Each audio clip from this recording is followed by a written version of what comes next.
Today we will learn and reflect on the history of the Peloponnesian Wars after the death of Pericles, through the Peace of Nicias that lasted half a dozen years before Athens embarked on the disastrous Sicilian Expedition.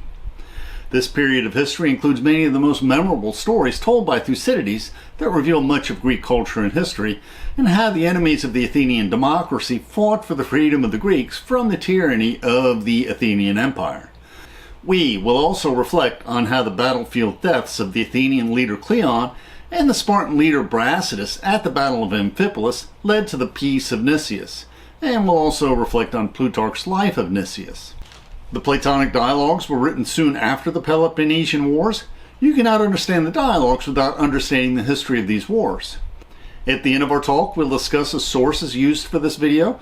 Please feel free to follow along in our PowerPoint script posted to SlideShare. Please, we welcome interesting questions in the comments. Let us learn and reflect together.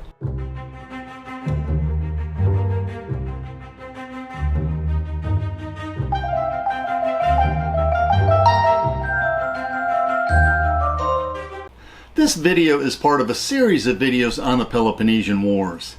After the Greco-Persian Wars, for which Herodotus is the main source, the Greek city-states in Ionia, what is today western Turkey, requested that the Athenian generals Aristides and Cimon organize the Delian League as an alliance preventing Persian domination. Eventually, this alliance evolved into the Athenian Empire, which is the ancient equivalent of the British Empire. Sparta and her allies became concerned and suspicious as the Athenian Empire grew in power and influence. Conflicts between Athens and the Spartans and their allies led to the start of the Peloponnesian Wars under the Athenian general and statesman Pericles, who also helped found the radical democracy of Athens. In our current video, we'll examine the first phase of the Peloponnesian Wars, or the Archidamian War, from the death of Pericles through the Peace of Nicias. Thucydides admired the policies of Pericles. Pericles was indeed a formidable statesman who was a skilled politician who sought to persuade his citizens to promote the interests of the state rather than seeking to always please the electorate with popular decisions. Pericles had the misfortune to die from the plague in the second year of the 30-year Peloponnesian Wars, so we cannot say whether his reputation would have suffered had he fought the war for another decade or two. Like our modern John F. Kennedy, who was assassinated during his first term, the perceived wisdom of Pericles was enhanced by his early passing. Perhaps Thucydides would have been more critical of Pericles had he lived longer. As Professor Harl of the Teaching Company points out, Pericles' strategy of permitting the Spartans to ravage the Athenian countryside while the Athenians boarded their ships and ravaged the countryside and food supply of the Peloponnese allies led to a deadlock that could not be broken. Perhaps Pericles thought that after half a dozen years of such constant suffering, the Spartans would simply sue for peace.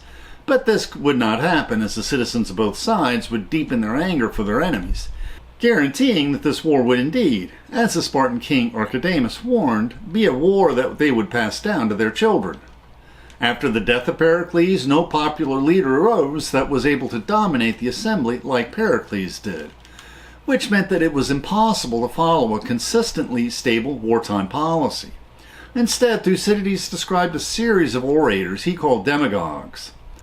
Pericles was elected to be general for a dozen year-long terms, but in this war generals had to fight long campaigns and were unable to constantly address the assembly, which led to the rise of the demagogue orators, who were often more interested in promoting policies that were popular with the people rather than promoting policies that would benefit the state. We meet the first and most infamous demagogue, Cleon, during the last years of Pericles, when many Athenians were dying from the plague behind the walls of Athens, while the Spartan hoplites were ravaging their fields and their homes. We can't improve on Will Durant's choice of words, so we'll quote him directly.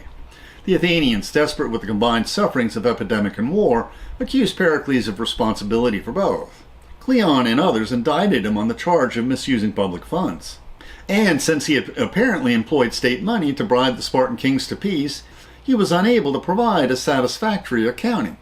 Pericles was convicted, deposed from office, and fined an enormous sum.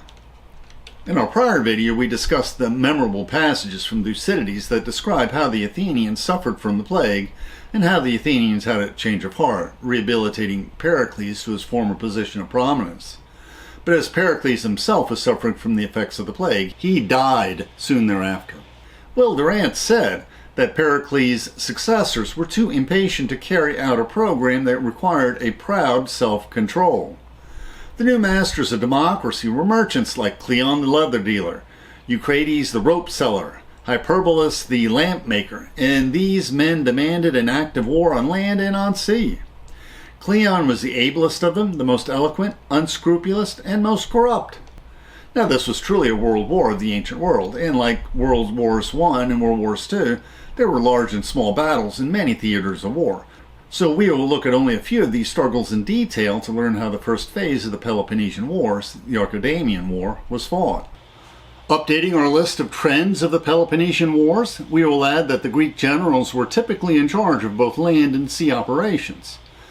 And we can also add to this list from the lessons we learned from the conflicts we described in our video, Thucydides' moral lessons of the Peloponnesian Wars.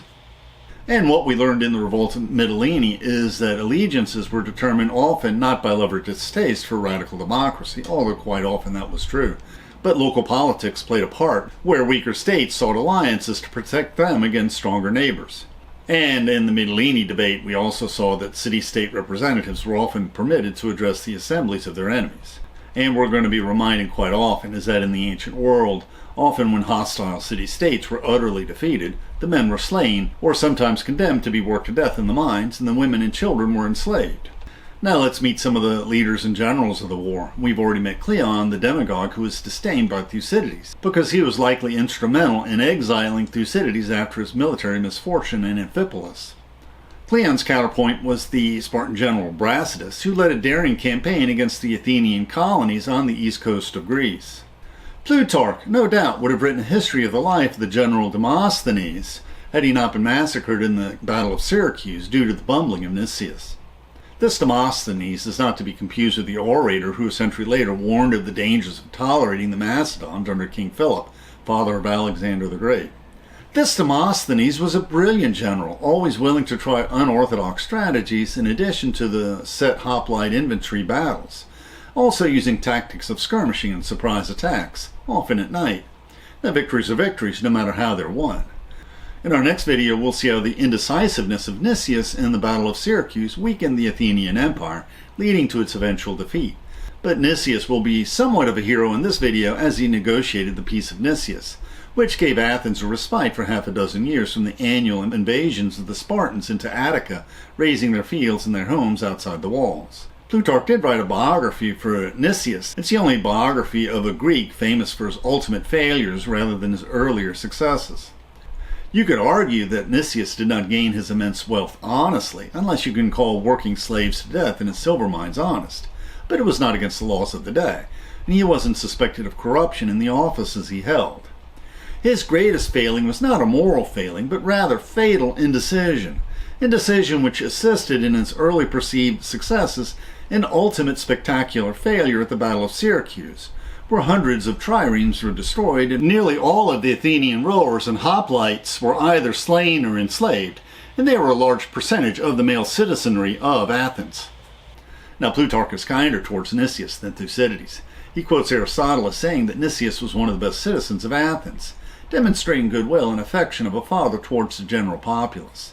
Many Athenians could see through Cleon's attempts to flatter them, sensing his self-seeking ambition, arrogance, and effrontery, and they often tended to back Nicias.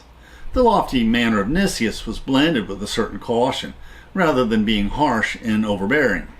His apparent fear of the people made him a popular leader. Nicias did not have the political acumen of Pericles, but he was enormously wealthy, so he used his wealth to win the leadership of the people.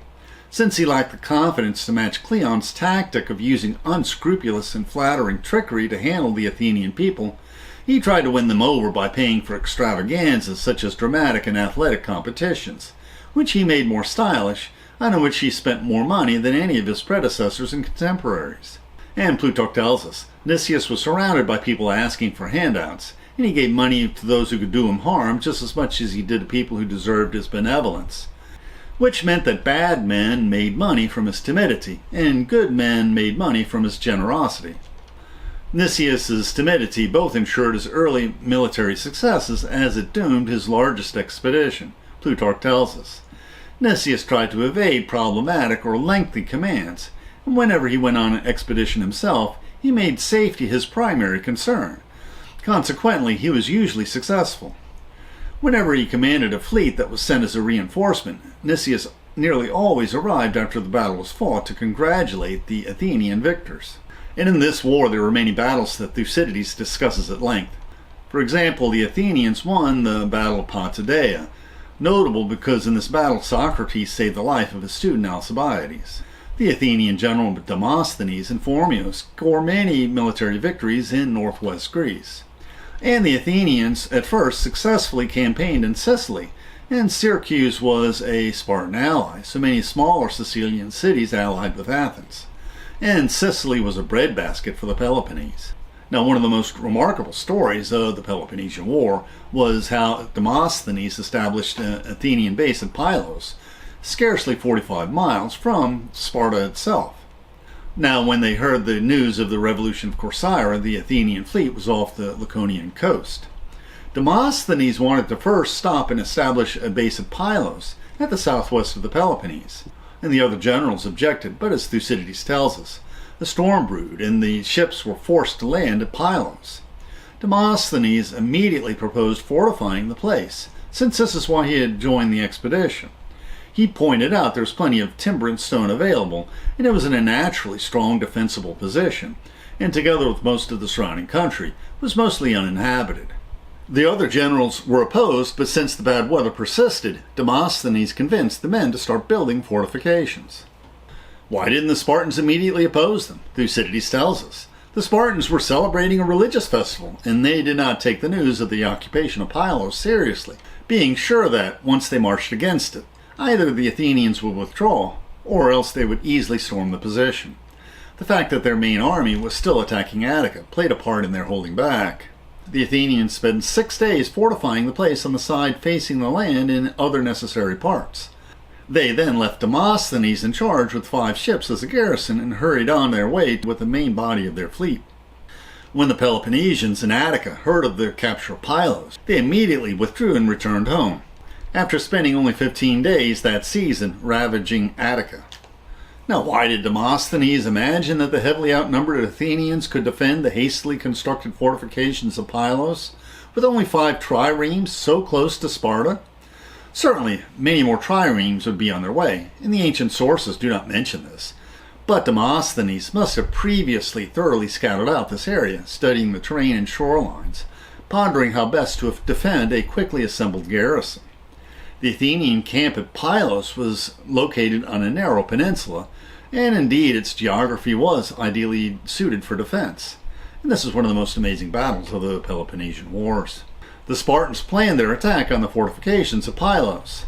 Since the only place to easily land ships was on the nearby island of Sphacteria, which was also uninhabited and heavily wooded, and it was 1.5 miles long, they garrisoned the island with 400 hoplites plus supporting helots. Now, the Athenians only had second-class arms they purchased from an arms merchant sailing by, in addition to their small number of fitted hoplite forces. And we read Thucydides as much for the speeches as we do the action. He doesn't disappoint us when Demosthenes encourages his troops. The odds are on our side as long as we are determined to hold our ground and do not throw away our very real advantages through being frightened by our enemies' numbers. One factor in our favor is that this is a very difficult place for a ship landing, but this is an advantage to us only if we stand firm. Once we give way, the going, however difficult it is, will become easy for them, since there will be no one to resist them. And he concludes his speech with, "Stand firm, meet the enemy right down on our water's edge, and preserve this position and our own lives." And the small contingent of Athenians did indeed stand firm against the Spartan attacks for 2 days. Thucydides tells us, the Spartans could not force a landing because of the difficulty of the ground and because the Athenians stood firm and did not yield an inch. It was indeed a strange altercations for Athenians to be fighting a battle on land, Spartan land, against the Spartans attacking from the sea, and for Spartans to be trying to make a naval landing on their own shores, now hostile towards them, against Athenian opposition. Late on the second day, 50 Athenian triremes appeared. The Athenian fleet engaged the Spartan triremes from both entrances into the bay, defeating them. Then the Spartans panicked when they realized that their precious army of 400 hoplites was stranded on the island of Sphacteria. They panicked because many of these trapped hoplites were from the leading families of Sparta. Thucydides describes this surprising change of events. The Spartans decided to conclude an armistice at Pylos with the Athenian generals, if they would agree to it, and also to send ambassadors to Athens with a view to ending the war and so getting their men back as quickly as possible. And the terms of the armistice were this. The Spartans were permitted to send to their men on the island a healthy daily ration of food and wine, under Athenian supervision. And the Athenians would not land on the island and attacks would cease. And the Spartans surrendered their 60 triremes until the peace was negotiated, and Spartan ambassadors would sail to Athens on Athenian triremes to negotiate the peace. Thucydides provides more moral lessons from the speeches of these Spartan ambassadors to the Athenian assembly. Sparta calls upon you to make a treaty to end the war. She offers you peace, alliance, friendly, and neighborly relations. In return, she asks for her men on the island, since it is better for both sides that this war not proceed to the bitter end. In our view, where great hatreds exist, no lasting settlement can be made in a spirit of revenge. Where one side gets the better of things in war and forces its opponent to swear to carry out the terms of an unequal treaty.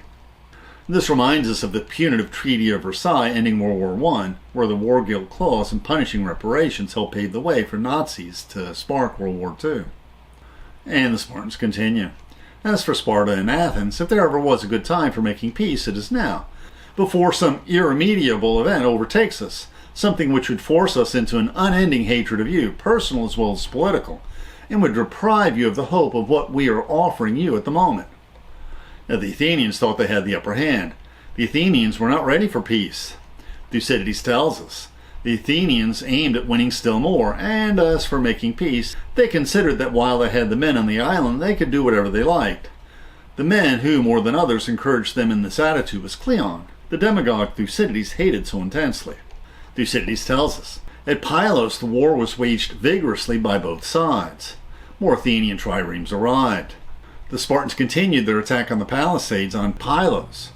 Food was smuggled to the Spartan contingent on the island, but winter was approaching. There was only a small spring and brackish water on Pylos.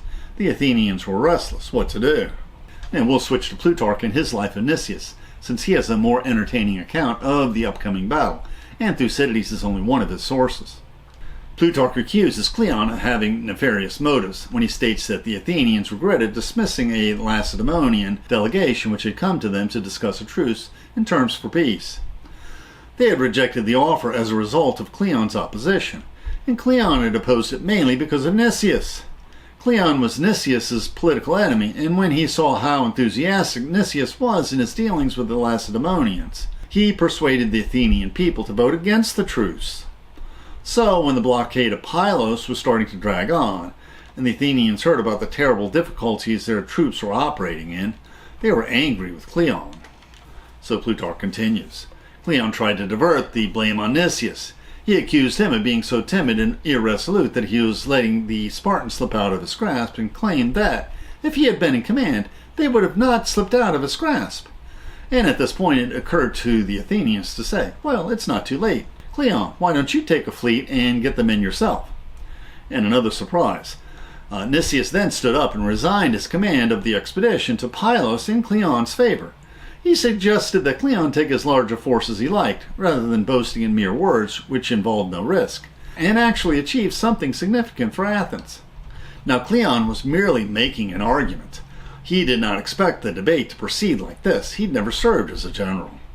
At first, in his confusion, he tried to draw back, but provoked by the Athenians' assistance and Nicias' taunts, he became fired by ambition. He accepted the command and also declared that within 20 days of setting sail, he would either kill the Spartans there or bring them back alive to Athens. And the Athenians were more likely to laugh long and loud at this than to believe him, because they had learned from other occasions to treat his capricious impetuosity as a rather good joke. Plutarch states that Cleon was lucky. He did an excellent job as commander of the operation, along with Demosthenes, and within the specified time he brought back as prisoners of war the Spartans who had surrendered and survived the battle. And Professor Kenneth Harrell said that this was not luck. Cleon knew his limitations and relied heavily on the advice of Demosthenes to achieve his objectives, because he had already formulated a plan to achieve this objective already. And Plutarch observes, Nicias' reputation suffered dreadfully as a result of Cleon's success. For a soldier to abandon his shield is bad enough, but it seems somehow worse, more disgraceful, for Nicias to have voluntarily resigned his command out of timidity, and to have handed over to his political enemy the opportunity to achieve such an important success by voting himself out of an office. Aristophanes mocks Nicias for this in the Birds. Right, yes, it's certainly time for us to stop drowsing and procrastinating. No doubt Nicias would have frittered away victory had he led the expedition, but by resigning he encourages the hubris and arrogance of Cleon, which would hurt future endeavors. And the battle continued at Pylos. There was deadlock, until the Messenians asked for light archers to accompany them to the Spartan rear through the rugged countryside, and they trapped the Spartans in a hopeless position. And for the first time in memory, a Spartan force surrendered, increasing the number of prisoners of war sent to Athens. Now, in another action, the Spartan commander Brasidas decided to counterpunch the Athenians by attacking their colonies and valuable possessions while the Athenians were ravishing the Peloponnese from Pylos. Brasidas marched to Thrace in northeast Greece, avoiding conflicts with neutral powers who had not consented to the passage of his armies. And later he captured Amphipolis, which controlled the valuable Athenian silver mines. Cleon was assigned an army and marched to meet him, fancying now that he was an experienced general, but his incompetence exposed the Athenian army to attack by Brasidas, and Cleon broke and ran, but he did not outrun the soldier's spear. Will Durant says that Cleon redeemed himself by dying in battle against the Spartan hero Brasidas, who had been capturing one after another of the cities subject or allied to Athens in the mainland north. And it was in this campaign that Thucydides lost his naval commission and his Athenian residence by coming up too tardily to the relief of Amphipolis, which commanded the gold mines of Thrace. And Brasidas having died in the same campaign, Sparta, left leaderless in the face of a threatened Helot revolt, offered peace again in Athens, for once taking the advice of the oligarchic leader, signed the Peace of Nicias. Here we want to update the trends of the Peloponnesian Wars. When he was relieved of his command and exiled, Thucydides was given refuge by Sparta, and unlike Alcibiades after him, he did not turn traitor, but rather started gathering material for his history of the Peloponnesian War, which reveals that in ancient Greece, aristocrats could freely move between city-states even in the midst of war. Plutarch praises Nicias for the peace. He says that as soon as Cleon and Brasidas had both fallen at Amphipolis in a single battle, Nicias ascertained that the Spartans had desired peace for a long time, and that the Athenians were no longer so confident about their prospects in the war. So he set in motion actions designed to bring the two cities together in friendship, to free and relieve the rest of Greece from its troubles, and so to secure for the future his reputation for success. The Spartans knew Nicias as a decent man, especially since he had shown concern for the welfare of the men who had been captured at Pylos and imprisoned at Athens, and had lightened their misfortune by treating them humanely, so they trusted him. They established an armistice for a year, during which time there were visits by mutual guest friends and low-level contacts. The Greeks regarded the peace as the work of Nicias, just as they considered the war the work of Pericles. Pericles was held to involve the Greek in calamitous disasters for no very good reason, while the other managed to persuade them to forget all their terrible injuries and become friends. And that's why even today this peace is called the Peace of Nicias. And Plutarch continues, under the terms of the treaty, each side was to restore the land and communities which they held, which belonged to the other side, and also to return their prisoners of war, which the Spartans earnestly desired, because many of the hoplites belonged to the leading families of Sparta. The allies of Sparta were not happy with the Peace of Nicias. When they threatened to rekindle the war, Plutarch tells us Nicias persuaded the Athenians and Lacedaemonians to supplement the peace treaty with their famous alliance, authoritatively binding together the two states to deter rebellions and to encourage confidence in each other. Thucydides adds that the treaty was for 50 years, although no Greek treaty ever lasted that long. The Spartans and Athenians could deal with their allies as they wished, but Athens could not move against an ally that paid their tribute. All Greeks could sacrifice at the Pan-Hellenic temples, and Delphi, where the famous oracle was located, was to be an independent state with its own law and its own judges. This was a fragile peace, threatened by both quarrelsome Spartan allies and by Athenian demagogues. This was as favorable a treaty as Athens and Sparta could hope for, but giving up Megara was hard for Athens, and nobody was satisfied with the treaty. And the peace was challenged immediately, and the chapters of each year of the peace in Thucydides' histories have many incidents that challenge the peace, and eventually the military ambitions of Alcibiades in Athens led to foolish and costly decisions by all. We will continue our discussion on the Peace of Nicias with a video on the play by Aristophanes on the peace, which gives us a glimpse into the anti-war sentiment of some Athenians. We'll also reflect on whether Pericles started the war needlessly. The uneasy Peace of Nicias is broken by the Athenian attack and her disastrous defeat at Syracuse in Sicily, where much of the Athenian fleet was destroyed and her rowers and hoplites slaughtered, leading to revolts of allies and her eventual defeat by the Spartan general Lysander, ending the Peloponnesian Wars. And now we'll discuss the sources we used for this video.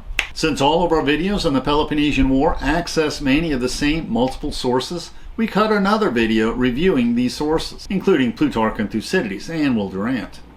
When scanning the footnotes in Will Durant, we discovered the works of Pausanias, who was a tour guide several centuries after the war. And he was not highly regarded by either ancient or medieval historians, but modern archaeologists find his guide accurate and helpful when they're doing archaeological digs. He often provides some historical snippets, but we couldn't find anything not recorded by other sources, and this work is on the internet and is somewhat interesting. The YouTube description includes a link to our PowerPoint script that we uploaded to SlideShare and also our blog. Please support this channel by sharing this video with your friends and by clicking on the like and subscribe buttons and by clicking on the Amazon links to purchase any of the books we discussed, which will earn us a very small affiliate commission. And please consider becoming a patron of our channel. Plus, you can click on the Meetup or small M icon to participate in our online discussions, where we practice our future YouTube scripts. And please click on the links for other videos that will broaden your knowledge and improve your soul.